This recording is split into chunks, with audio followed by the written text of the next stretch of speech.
Here with us now is Loretta Lepore, Republican strategist and former senior advisor to the director of the CDC, and Tiffany Raspberry, Democratic strategist. Good morning, ladies. Thank you so much for joining us. Loretta, what's your reaction to the sudden passing of Senator Graham? Well, it's a very sad morning, and I certainly want to send out my sympathies to his loved ones and those who cared for him deeply. I think we are seeing an outpouring of respect from those who knew him and worked with him, and I suspect we're going to continue to see that more on the domestic front as the day progresses. International leaders are weighing in, as they should. He was a profound and present figure on the international stage for many, many years. I first became aware of Senator Graham or had interactions with him when I was working on the McCain presidential campaign. And as your report indicated, they were very close friends and very symbiotic in terms of their beliefs and their core beliefs. I think the one thing I'd want to say about Senator Graham is that he was an ardent supporter of our country. He believed in our values. He believed in our ideals as Americans, and he believed that America had um, the forthrightness to be a good partner and a good leader on the global stage. We could do good for the world. He believed in soft power. We've heard a lot about him being, a hawk on the international stage, but in supporter of military action in certain parts of the world. He certainly understood the geopolitical landscape intricately and was able to explain that in simple terms for people who didn't. But he also understood significantly the power of soft influence, diplomacy, public health as diplomacy, foreign aid as diplomacy, and ways to build alliances and influence around the world to offset any type of military action and to bring conflicts to foreclosure much sooner, sometimes offsetting military action. So I think we're going to hear more about that today and his role on the domestic stage as a conservative, a fiscal conservative. As you mentioned, he was on the Budget Committee, the chairman of the Budget Committee and Appropriations, and also a very key figure on the Judiciary Committee. Yeah, Loretta, thank you for that. And Tiffany, same question to you. And again, just to our viewers, if you're just waking up with us, South Carolina Senator Lindsey Graham dying unexpectedly overnight after a brief and unexpected illness, his office has said in a statement, at just the age of 71. He was just meeting with Ukrainian President Volodymyr Zelensky on Friday. He was set to appear on one of the Sunday shows today. Tiffany, the same question to you, your reaction this morning. When I woke up this morning and I heard the news of the senator's passing, I was shocked.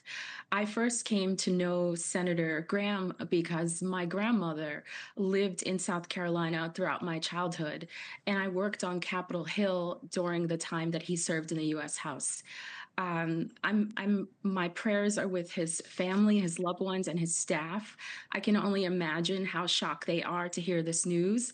And I think if we just look at the last days of his life, it really speaks to who he was as a man and as a leader.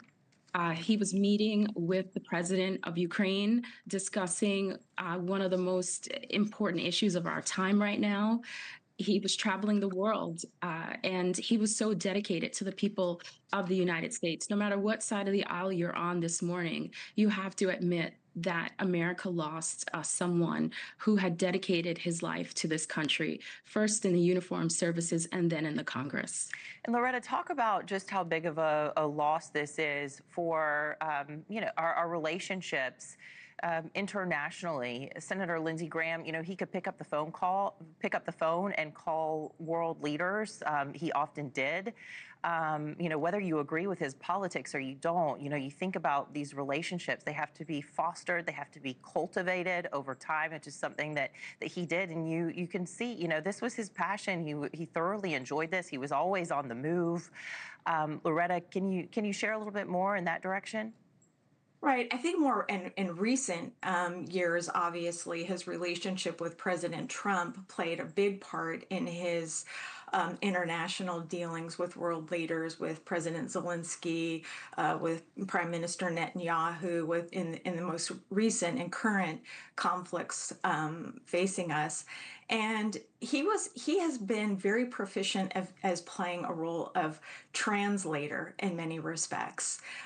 He's able to help people understand the president's mindset. He has a unique ability to communicate with the president. He has a unique ability to bring legacy institutional knowledge and history forward, and working with the president and also helping then meet the president where he is on foreign policy.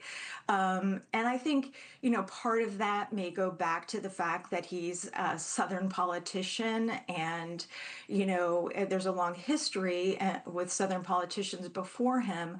They're good storytellers. They have a way of conversing. They understand the diplomacy of working and building relations with people to accomplish goals.